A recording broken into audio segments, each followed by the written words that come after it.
আমার ছাত্র ছাত্রীরা তোরা বলতো দেখি কেন এখন পর্যন্ত তারেক জিয়া দেশে আসতেছে না?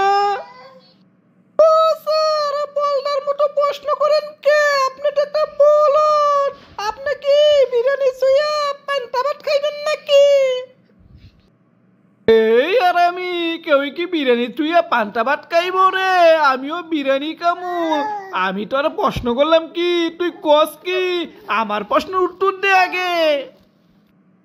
ও আমার বলদা শিক্ষক, উত্তরটা তো এখানেই লুকায় রয়েছে। তারেক জিয়া তাকে লন্ডনে সেখানে আরামায়েশ থুইয়া আঙ্গুমতো একটা ফকিন্নি দেশে আইতো। এইটা কি মিলে? না সায়েন্সে মিলে, না কমার্সে মিলে, না আর্টসে মিলে? এই বেটা, হ্যাঁ কি তোর মতো আমার মতো সাধারণ পাবলিক রে?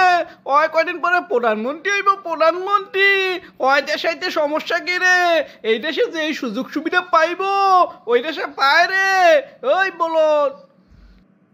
ও স্যার, যেই অবস্থা দেখা যাইতেছে উনিও বুঝতে পারছেন ভবিষ্যতে প্রধানমন্ত্রী নাও হইতে পারেন।